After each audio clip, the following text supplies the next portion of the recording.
Good morning students.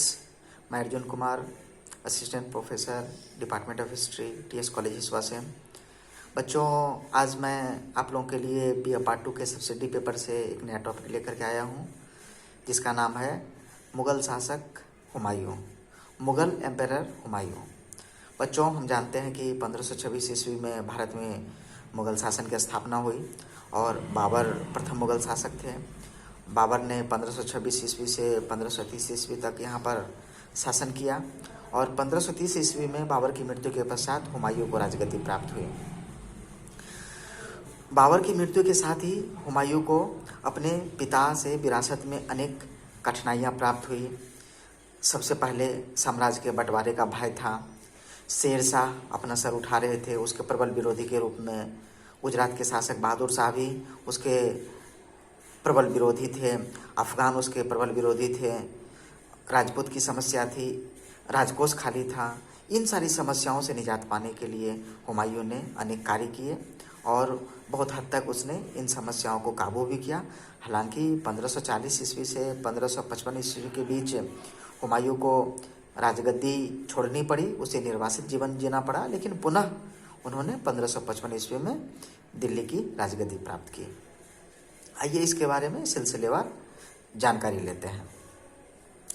जिस समय बाबर की मृत्यु हुई, हुमायूं को के सामने अनेक कठिनाइयाँ थी और सर्वप्रथम कठिनाई थी उसके साम्राज्य का विभाजन। हम जानते हैं कि हुमायूं अपने 4 भाइयों में सबसे बड़ा था। उसके अन्य भाई थे हिंदाल, कामरान, अस्करी एवं चचेरे भाई सुलेमान। हुमायूं ने अपने इन भाइयों में अपने साम्राज्य का बंटवारा कर दिया। कामरान को उसने काबुल कंधार का हिस्सा दिया, अलवर का हिस्सा उसने हिंदाल को दिया, अस्करी को उसने संभल का हिस्सा दिया और अपने चचेरे भाई सुलेमान को उसने बदख्शा प्रदान किया। और इस तरह से हुमायूं का साम्राज्य बट गया। फिर भी उसके हिस्से में जो था उसको लेकर के उसने शासन करना शुरू किया और अपने साम्राज्य विस्तार की नीति भी उसने रखी। सर्वप्रथम उसने अफगानों को युद्ध में हराया और गुजरात के शासक बहादुर शाह को भी युद्ध में हराकर उसके विद्रोह को शांत किया। चूँकि उसके सामने जो भी कठिनाइयाँ थी उसमें उसका व्यक्तिगत दुर्बलता भी सहायक था।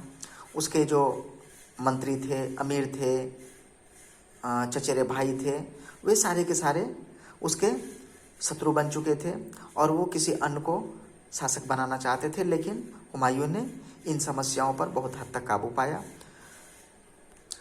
अपने रिक्त राजकोष को भी बढ़ाने का प्रयास किया, राजपूतों से मैत्रीपूर्ण संबंध स्थापित करने की कोशिश की और शेर शाह के द्वारा किए गए अनेक युद्ध में उसे आंशिक सफलता भी मिली, लेकिन अंतिम युद्ध जो 1540 ईस्वी में चौसा के मैदान में लड़ी गई, इसमें हुमायूं को पराजित होना पड़ा और एक कश्ती में छिपकर उसे वहां से भागना पड़ा। और इस तरह से शेरशाह ने हुमायूं को दिल्ली के सिंहासन से हटा दिया और शेरशाह खुद उस पर काबिज हुआ। इस तरह से हुमायूं 1540 ईस्वी से 1555 ईस्वी तक अपने भाइयों के सहयोग से निर्वासित जीवन जीता रहा और पुनः अपनी शक्ति को बटोरकर 1555 ईस्वी में उसने मछुआरा के युद्ध में अफगानों को हराया और दिल्ली की सत्ता पुनः प्राप्त की। हम जानते हैं हुमायूं की अनेक कठिनाइयाँ उसके साम्राज्य के विस्तार में अवरोध के रूप में काम कर रहा था। उसने शेरशाह की बढ़ती शक्तियों की उपेक्षा की। अपने विलासितापूर्ण जीवन से वो कभी बाहर नहीं आ पाए। साथ ही अनेक विद्रोहों को दबाने में वो असफल रहे, अपने साम्राज्य के बंटवारा को नहीं रोक पाए। ये सारी ऐसी समस्या थी जिसने उसके जीवन को संकटपूर्ण एवं संघर्षपूर्ण बना दिया। इसीलिए इतिहासकार लेनपुल ने कहा कि हुमायूं जीवन भर लड़खड़ाता रहा और लड़खड़ाते हुए उनकी मृत्यु हुई। कहने का मतलब है कि दिन पनाह के अपने पुस्तकालय के सीढ़ियों से उतरते समय वो गिर पड़े और 1556 ईस्वी में उनकी मृत्यु हो गई और उनकी मृत्यु के पश्चात उनके पुत्र अकबर ने दिल्ली के सिंहासन को संभाला, जो कि एक महान शासक के रूप में स्थापित हुआ। इस तरह से देखते हैं हुमायूं ने संघर्ष करते हुए पुनः सत्ता प्राप्ति की और दिल्ली के मुगल साम्राज्य को विस्तार देने की कोशिश की। धन्यवाद।